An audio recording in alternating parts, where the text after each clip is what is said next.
G'day legends, I hope that you're having a great day. Now, YouTube's just me again, and now they've actually they've got the same email I share this account with to my Google Drive, which has all the stuff I do on here, but also my personal stuff, that has also been taken down as well. So whether it's the AI, whether it's just someone hating me, it just is what it is. This is currently me here. That is how it's going over at Willy HQ.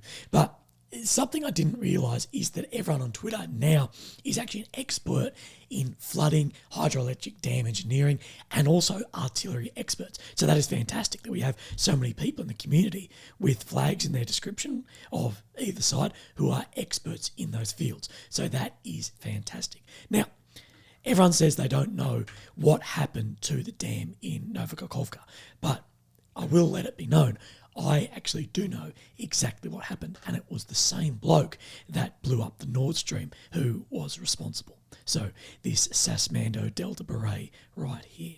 But we're talking a little bit of crap out of the way. The big news that happened about 15 to 16, 17 hours ago, depending when this video actually goes up, but was that a dam in Novokhovka has burst and has caused a huge flood to the southwest portion. Now, let's actually have a look just where this is. So, of course, we have the map of Ukraine here, Kiev in here. The red areas occupied since 22, purple since 14, the green areas liberated. Now, we are going to talk about some other areas on this map, but firstly, we're going to come down to this is Kherson here, and we're going to come down into Novokhovka right here, and we'll see this dam crossing here. Now, who's in control of the dam? Well, it is said that it is Russia, but the middle of it at least sits in grey zone. So that is it there, and then comes down all the way out through here. Now, there are really two options in what happened here. Now, number one is due to record high water levels and the potential lack of maintenance that was actually going on.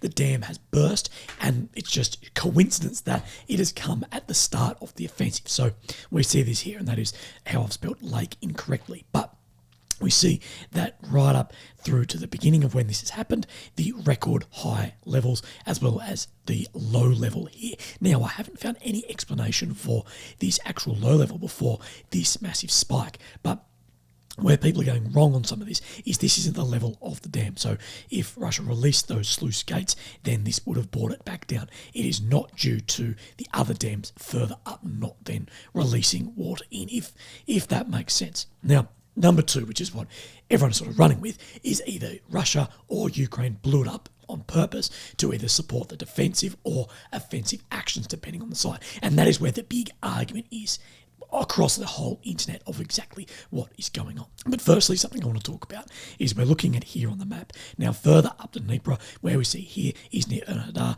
This is the Zaporizhzhia nuclear power plant, the largest nuclear power plant in Europe. Now, what we see here are backup reservoirs. So in and around this area, there are reservoirs. This shouldn't affect the reservoir level, and as well, the nuclear power plant is operating at a far less than when it is in full operational. So of course, water still needs to be pumped through to cool down the rods, but with it not running at its full potential, it has had time to cool down. So it's not required the amount of water. Does this, is it a threat to things like this? Yeah, it is. Any time when you could potentially limit water to a nuclear station, absolutely it is an issue. But from everything I've seen, that there isn't going to be a major problem here. We've spoken about this region this plant, since I was if anyone has followed me for a while, I was on this point right here when everything was going to shit in that region. But the IAEA is there looking at it, seeing how that is going, and there'll be more updates on that, but those reservoirs should be enough to do what it needs to do inside the power plant. And nuclear power plants, especially in this region, have a very bad name from Chernobyl, but nuclear power plants are very safe when things are kept up with water, whatever, and as well as they're a massive concrete bunker. Shelling, whatever, shouldn't have too much effect, but we have seen that is under Russian control, although Ukraine and Russia have both let the IAEA in to inspect it. Now, the IAEA have brought up large problems with mining troops, station vehicles, whatever, in those regions, but that is a story for another day from there. So what we're going to talk about was it Russia or was it Ukraine? Now, I know people are convinced either way of this. I'm not going to tell you which way? I'm just going to lay out some pros and cons and go over some history and whatever from there. So both sides seem absolutely certain, yet are showing really zero evidence of sabotage to the dam. Although this is a absolute ecological disaster, there are going to be thousands of people and their homes flooded. There are going to be people lost as well. There's thousands of animals have been lost, and the zoo in Novikhovka also is said to be completely flooded, and that they've lost, sadly, every animal. Now, that is being reported from the Kyiv Independent, and from my reading into this, the zoo's actually in occupied territory. So someone has, phoned out and said, hey, this is how bad it is. Now, it gets even worse again, is it is said that there are minefields all down here, which you would mine the banks of the river on both sides from here. And those mines could potentially be picked up from fields where we know they are and marked or whatever, and then carried downstream, put into soft mud, buried, and then those mines will survive. There are mines from World War II that will still, blow you up if you tread on it, especially through areas like the Pacific as well. And Soviet-made mines are very good, and they will last a century. Speaking with some of the mining teams and Swampy, they literally 100 years in the ground it'll work. They're waterproof, whatever. So that is a big problem from them being picked up and floating down. And there's even more issues with things like petrols, oils, diesel, any other toxins also getting picked up. If a service station, a petrol station floods, picks it up into the water when it settles down into the ground. Big problem being that Ukraine is a big food bowl for agriculture, and as well as the people, animal, wildlife living in this region from that. So this is an ecological disaster. No matter what happened, that is the effect of exactly what it is. But the jury is still out on who exactly it was. And let's talk about who it actually benefits. But I want to lay out a few facts. We know that both Ukraine and Russia have either blown up or built dams to prevent water flowing into occupied territory. Now, Ukraine limited water to Crimea after Russia annexed that peninsula firstly they made basically a makeshift one out of sandbags and then made a permanent one.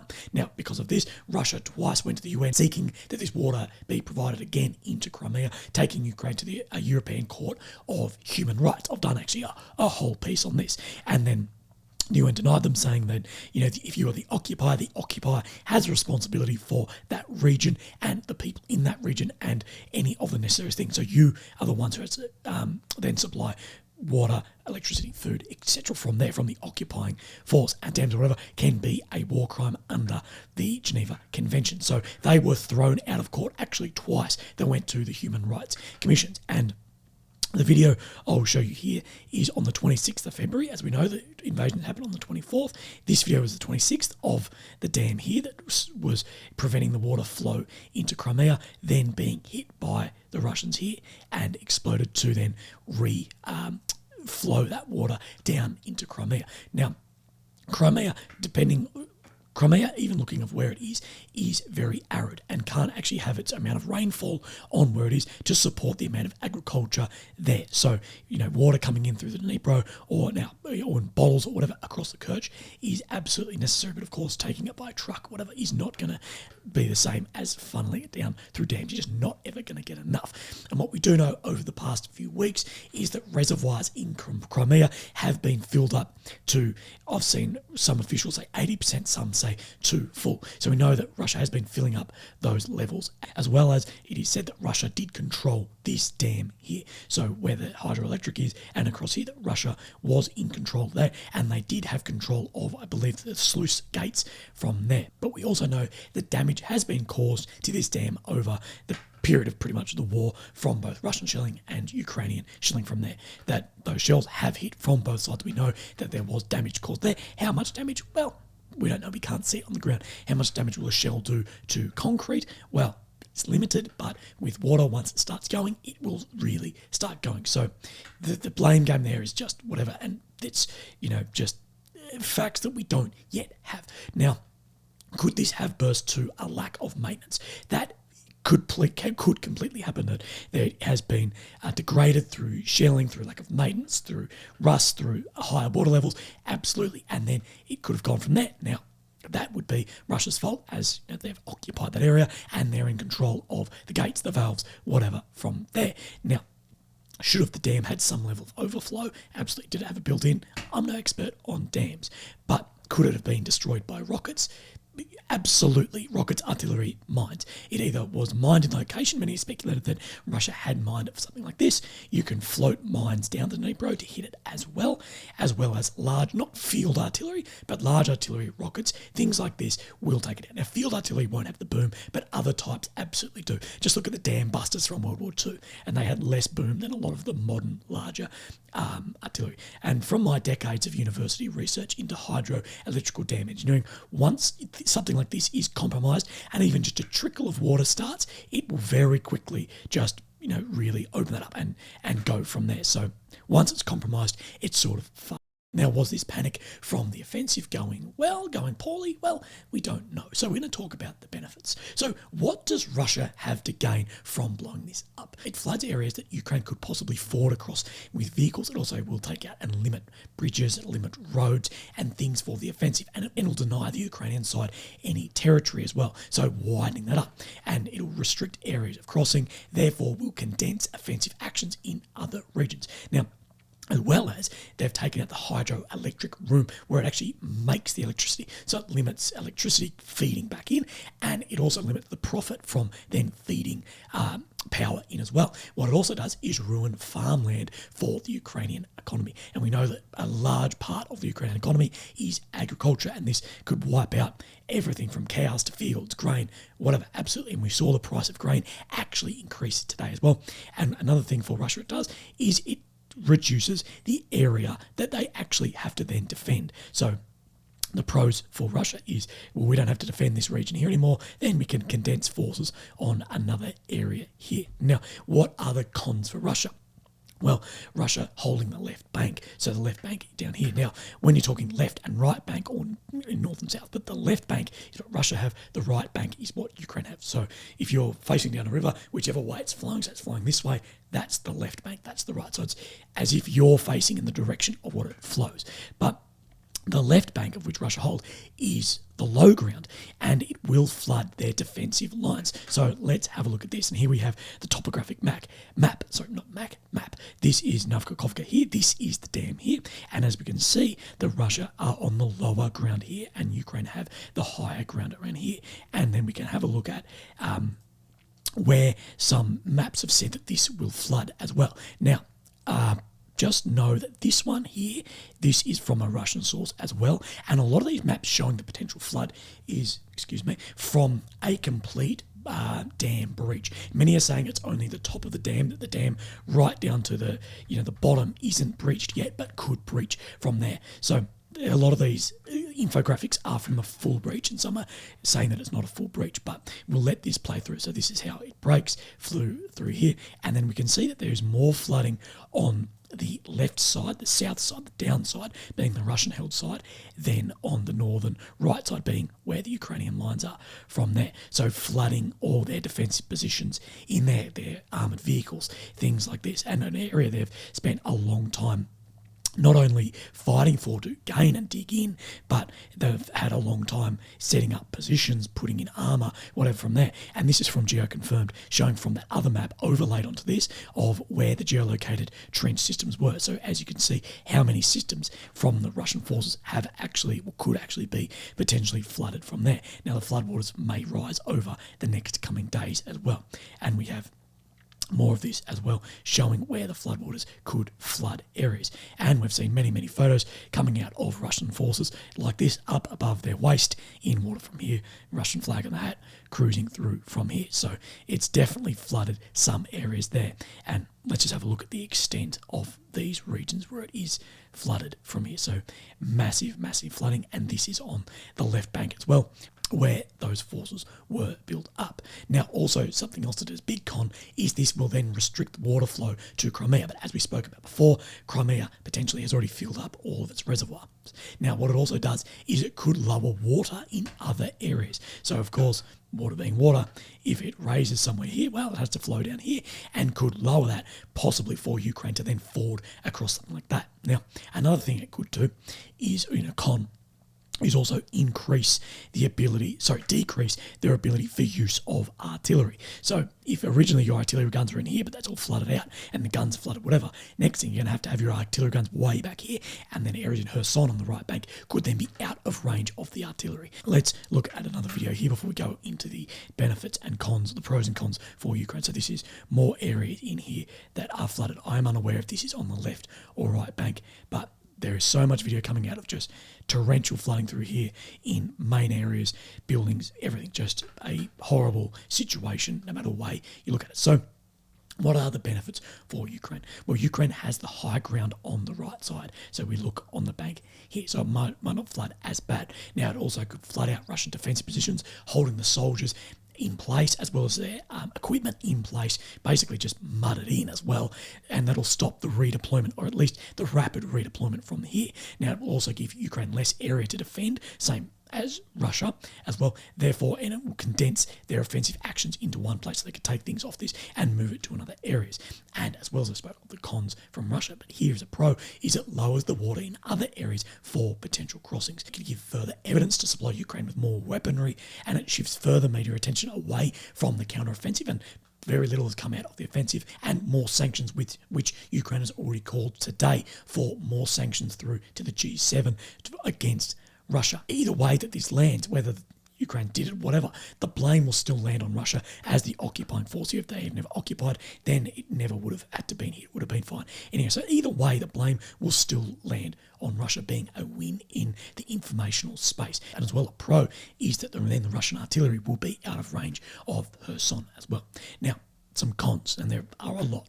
Then they'd have to allocate resources to evacuate people. So when there's major evacuations like this, when I was in the military, I did a flood assist thing, only 20 kilometres from where I was, but the army get involved to pull people out because the army have big trucks, whatever, to do that. So they'll have to allocate a lot more resources to pull people out. Ukraine's own defensive and offensive capabilities will be stuck in that region as well. Of course, it's an ecological disaster for their own land, and of course an absolute disaster for their own people living here, and they don't want to do it to their own people on whether the right or left bank. They're Ukrainian people, they don't want to do it to them. And it's also a con is liberation of these areas is possibly then further delayed of how they can actually get in and do this. And it's not just the water level, it's going down, it's going to be mud for weeks, months. It'll just be thick mud, no armour is going to get in there. Even walking through that is just going to be absolutely shocking. Now, we have some footage that has come out too from Russian sources as well, apparently showing a Russian camera of one of the soldiers here as well, running out around this. And then we see this explosion. Wait for it. Here. Landing here. Now, whether that was a mine hitting the bank, whether it's artillery, I couldn't tell you. I don't think many could really tell you from there. And then there is a second one here. But I will say these were said to be after the dam had already gone down. So then there were further strikes from there. But this is said to be from the left side, being the Russian side, Russian filmed. And here we have another explosion here going straight up like that. Now, a straight up explosion, maybe something coming down steep, maybe a mine straight up, I don't really know. Maybe it's mines that Russia had put on it, but I don't want to speculate exactly on that because we just don't know. Will we ever know? Sadly, probably not. Now, how will this affect the counter-offensive that we know possibly begun yesterday? And we are going to look at some maps and areas on that too. So Zelensky wrote on Telegram, intelligence report on the situation of the Kakhovka hydroelectric power plant. The main conclusion is that the detonation was intentional. The enemy acted chaotically and allowed flooding of its own equipment. At the same time, the explosion did not affect Ukraine's ability to deoccupy its territory. Now, I'm going to get a lot of hate for this either way, but I'm just going to give you the reasons that I see, and you can make up your own mind. But to be fair, we will probably never know beyond reasonable doubt. We can only have pros and cons, and you can make up your mind from there. Now, this is not the first time we have seen something like this happen pretty much in the exact same area. So on August 18, 1941, Soviet troops retreating from Germany blew up the Dnipro hydroelectric station dam. Now, let's have a look at the photographs from this back in the day. And this was purposeful from the Soviets here. And we have this top-down photograph here as well of where this dam was then taken out. And a huge wave of water went down and covered the southern parts of the city. Now, according to various sources, from 20 to 100,000 Ukrainians died. Military personnel from both sides also died. After taking over the area, the Germans then partially rebuilt the dam. 2 years later, the Soviet forces were pushing them then out of Ukraine, and Nazi troops blew up the dam then for a second time, and then at the end of World War II, Soviets then rebuilt the dam. Now, how much bang did it actually take? Well, according to articles that were published in the 80s, because Iron Curtain, nothing really came out till later, but came out in the 80s, that to undermine the dam took 20 tons of explosives to actually bring it down. Now, something interesting I've seen as well, and this is from an investigator for the Washington Post, Van Hill. So on the left we see May 28, and on the right we see June the 5th, so yesterday. And he said, new satellite imagery of the Kakhovka Dam shows evidence of a section of the roadway and sluice gates having been recently damaged or destroyed. So where we're looking at is this area where it curves around here, and where this has been then taken out, this degradation from here. So maybe it is just an absolute coincidence that this came down at the same bloody time that the offensive started, and then everyone's pointing fingers at everyone. Of my most used meme was the Spider-Man pointing at each other. Maybe it's just a coincidence that it happened in the same time frame. But again, we probably won't ever actually know. But how are the offensives going? Well, there's actually very little information coming out due to the success of the Ukrainian sort of campaign, that there's nothing really coming out from the Ukrainian side, and all we do have are from Russian sources. But let's talk about a few things. So we'll go back onto the map, and the area we were talking about yesterday was in here, so near Novopil and Novodonetsky in this region. Now, we thought we would see a change, but we haven't seen any change. Remember that in this area yesterday, this is what we were seeing. So if I can get rid of that one, that just down from Novopil, that Novodorivka was under control, but apparently there's still active fighting in that region, as well as we thought that Novodonetsky was under control too, but Deep State doesn't show that currently. Now, let's have a look on the ISW and see what is happening in this region as well. It's sort of this spur that comes out. Now, let's have a look.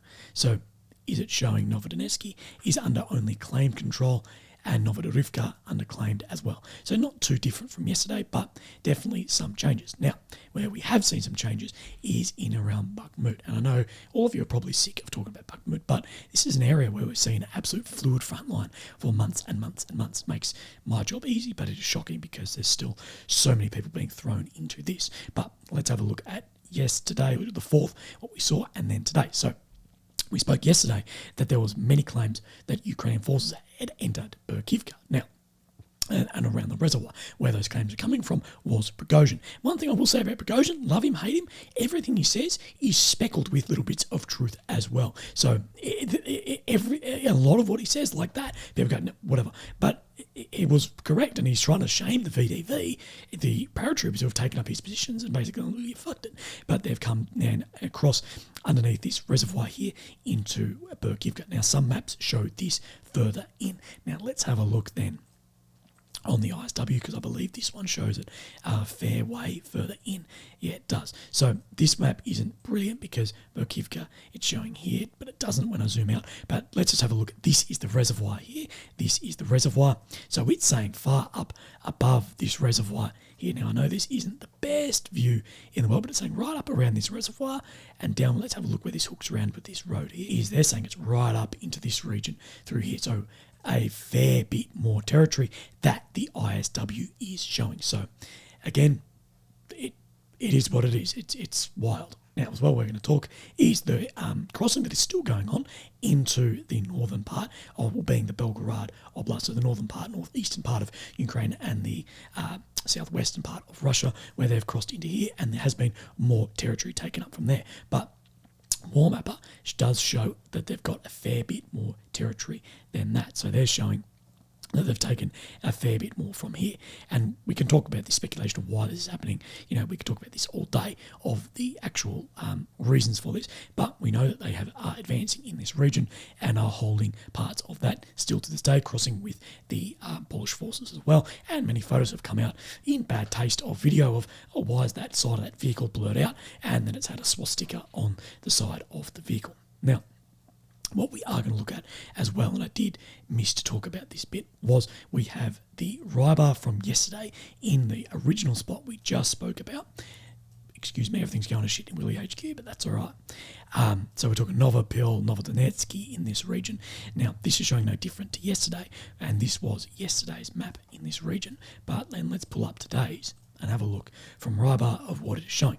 Now, is it showing any significant difference? So this one, of course, on the right is in Russian, but it is showing that Novodorivka yesterday was, under assault. Now it's showing that it is cleared almost all the way up into Rivnopol as well, into here. So it's showing Rivnopol, so it's showing all the way up into here. What's not being then displayed on the deep state map. Let's open these back up. But on the eastern side, just the east down here, showing fairly similar. But near Novodonetsky, it is showing on today's that Russia did manage to push back through and take over that region. So if we zoom in, this is the zoom in yesterday on Novodonetsky, and zoom in today on Novodonetsky, that Ukraine pushed through it and Russia pushed back. Now, rather Russian sources take it with a grain of salt, but that is basically all we're actually getting given to us at the moment. So we won't take it with, truth, as with any bloody map. Let's not take it with any of that, but it's still very interesting to actually look at. But Legends, other than that,